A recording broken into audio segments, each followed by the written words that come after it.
जज़ाकुम अल्लाह खैरन कसीरा। फला फूला रहे यारब चमन मेरी उम्मीदों का, जिगर का खून दे दे कर ये बूटे मैंने पाले हैं। प्रोग्राम को आगे बढ़ाने से कबल मैं जनाब अब्दुल हसीब साहब, managing director Shaheen group of institution से दरख्वास्त करूंगा कि वो स्टेज पर तशरीफ़ लाएं। जनाब अब्दुल मुकीस साहब, director Shaheen group of institutions, और जनाब अब्दुल हन्नान साहब, director Shaheen group of institutions से भी दस्तबस्ता इल्तिमास है कि वो स्टेज पर जलवा अफरोज। एक अहम कॉन्फ्रेंस के अगरास व मकासिद, उसका तारुफ और उसके सिलसिले में इंट्रोडक्टरी नोट अब आपके सामने ज़रूर आना चाहिए, जिसके लिए मैं ऑल इंडिया एजुकेशन मूवमेंट के रूह रवां प्रेसिडेंट जनाब डॉक्टर ख्वाजा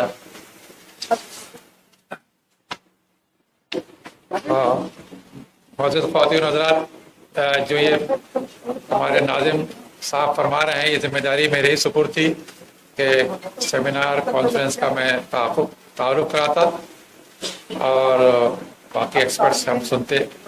लेकिन अब क्योंकि ख़ालिद सैफुल्लाह साहब तशरीफ़ नहीं लाए हैं और सदारती जिम्मेदारी मेरे सुपुर्द कर दी गई है, तो मैं आखिर में ही आप लोगों से गुफ्तगू करूँगा बतौर इस जलसे के सदर के, और कॉन्फ्रेंस के अगराज़ व मकासद के बारे में अदील साहब ने बहुत जामे अंदाज में उसको बता दिया है, और क्या इसका पस मंज़र था, क्यों हमने इस कॉन्फ्रेंस के बारे में सोचा, जयपुर में जब कॉन्फ्रेंस हुई थी क्या बातें हमारे सामने आई थी, और अब आज हम किस वजह से बात कर रहे हैं। मुख्तसरन मैं इस बात को आगे इसलिए बढ़ा देता हूँ कि ऑल इंडिया एजुकेशन मूवमेंट तालीम के मैदान में काम करती है और करती रही है। ये एक तकरीबन 25 साल पुरानी तंजीम है, जिसके बानी मोहतरम सैयद हामिद साहब थे, जो साबिक वाइस चांसलर अलीगढ़ मुस्लिम यूनिवर्सिटी, साबिक IAS ऑफिसर, साबिक चांसलर हमदर्द यूनिवर्सिटी और दीगर स्ट्रक्चर कमेटी के मेंबर रहे।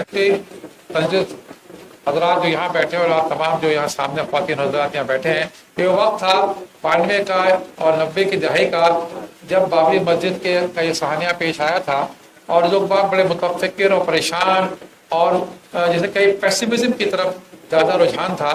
जैसे आज के हालात हैं उसी तरीके शायद वो हालात रहे होंगे। तो हामिद साहब ने ये कोशिश की थी कि हमारे जो वसाइल हैं मिल्लत के, कौम के, वो वसाइल को हम कैसे अपने जमा करें और तालीम की तरफ उसको डाइवर्ट करें, उसको मरकूज़ करें उन तमाम तामीरी कामों की तरफ, बजाय कि हम जज्बाती तौर पर परेशान हैं और मुतफक्किर हैं और दूसरी चीज़ों की तरफ हम अपने आप को अमल में लगे हुए हैं।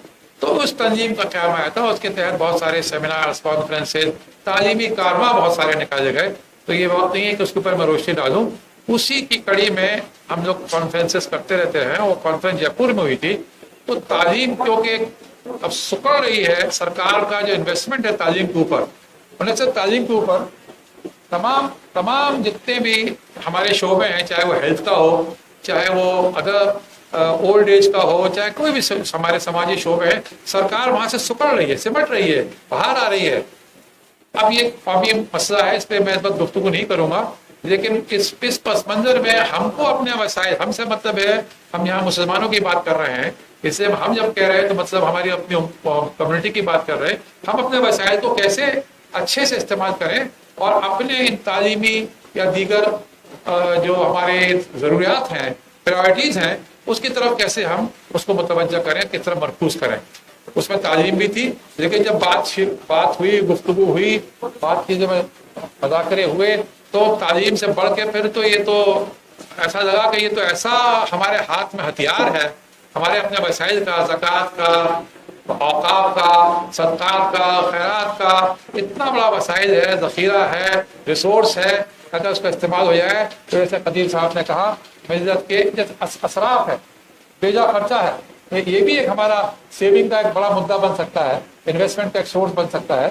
तो वो अगर हम बचा लेते हैं और सही उसको इन्वेस्ट करते हैं, तो जो हमारे मिल्लत के जितने भी चीज़ें हम सोचते हैं, जिसको हम चाहते हैं, हम करना चाहते हैं, تعلیم کے میدان میں، ہیلتھ کے میدان میں، معاشیات کے میدان میں، نوکری کے میدان میں، تو بہت سارے میدان میں ہم کام کر سکتے ہیں. تو اس پس منظر میں کانفرنس جناب حضرات کہ ہم لوگوں نے اس کا سوچ کے آئے ہیں. 2 دن غور و خوض کریں گے. تو ماہرین موجود ہیں، 2 دن پہ غور و خوض کریں گے اور ان کی باتیں سننے کے لیے ہم آئے ہیں، اپنی باتیں کہنے کے لیے نہیں آئے ہیں. وہ جو ہمیں راہ بتائیں گے، اور قدیر صاحب نے تو راہ بتائی دی ہے کہ آل انڈیا میں پیمانے پہ، ملک کے پیمانے پہ کوئی نہ کوئی انتظام ایسا ہونا چاہیے. جگہ جگہ لوگ کام کر رہے ہیں. آپ کو رات میں آپ نے بتایا ورنگل میں ایک صاحب نے بتایا کس طریقے سے ورنگل میں انہوں نے آپ کے سامنے رکھیں گے کس طریقے سے ورنگل میں ایک بہت بڑا چنک زمین کا تھا جو انہوں نے بچایا، اس پہ کمیونٹی سینٹر بنایا اور اس پہ اور چیزیں بنائی ہیں جو وہاں کے لوگ اس سے مستفید ہو رہے ہیں. تو ایسے بہت سارے ہمارے پاس ماڈل ہیں، سکسیس ماڈل ہیں، کامیابی کی کہانیاں ہیں. حاجی رشید صاحب خود موجود ہیں. انہوں نے وہاں پہ اتنا بڑا اسلامک سینٹر بنایا ہوا ہے لکھنؤ میں، وہ بھی اوقاف کی زمینوں پہ اور پراپرٹی کے اوپر ہے. بڑا ریسرچ کا کام کر رہے ہیں، اپنا تعلیم کا کام کر رہے ہیں، IAS کی کوچنگ کا کام کر رہے ہیں. تو ایسے بہت سارے کام ہیں جو ان وسائل کے ذریعے ہم لوگ کر سکتے ہیں، متحد ہو سکتے ہیں قومی سطح پر غور و خوض کر کے، صوبائی سطح پر، ہر مقامی سطح پر. تو ان سب پہ غور و خوض کرنے کے لیے آج ہم 2 دن کے لیے یہاں جمع ہوئے ہیں. اور یقیناً ایسے بہت سے لوگ یہاں موجود ہیں جو اپنے اپنے علاقے میں بڑا بڑا کام کر رہے ہیں، بہت بڑا کام کر رہے ہیں. ہم لوگ تو اس کے اشیر بھی نہیں ہیں، بہت بڑا کام کر رہے ہیں. ان کو سننا ہے اور علماء کو سننا. خالد صاحب رحمانی صاحب اگر موجود ہوتے، اللہ کرے ان کی صحت رہے، اور وہ ہم تو چاہیں گے اگر آپ ان سے زوم پہ کانٹیکٹ کر سکیں، اگر وہ آن لائن آ سکیں آج یا کل کسی وقت بھی، یا ویلیڈیٹی سیشن میں آپ ان سے بات کر لیں. تو اگر آن لائن آ جائیں وہ، تو ان سے بات ہمارے لیے بڑی وزن رکھے گی. نہ صرف اس لیے کہ وہ مسلم پرسنل بورڈ کے سیکرٹری ہیں، اس لیے کہ وہ ایک فقہ اکیڈمی کے بھی سربراہ ہیں، اور اس پہ وقتاً فوقتاً وہ جو فقہی مسئلے ہوتے ہیں اور شرع کے مسئلے ہوتے ہیں، شریعت کے مسئلے ہوتے ہیں، اس کے اوپر وہ غور و خوض کرتے ہیں. یہ بھی انہی کے زیر نگرانی اگر یہ بھی کام ہو جائے تو بڑا اچھا رہے گا. تو ہم تو یہ چاہیں گے کہ علماء بھی اور علماء ہی اس میں قیادت کریں تو بہت اچھا رہے گا. میں اپنی بات یہاں اس لیے مختصر کر رہا ہوں کہ پھر آپ سے دوبارہ خطاب کروں گا، سماعت راشی کروں گا، آپ سے بات کروں گا انشاءاللہ. تو اس لیے اجازت دیجیے، میں نے آپ کے سامنے اپنا تھوڑا سا بات رکھی. اور آپ جو ایکسپرٹس ہیں، ماہرین ہیں، آپ ان کو مدعو کریں اور انشاءاللہ وہ گفتگو کریں گے. السلام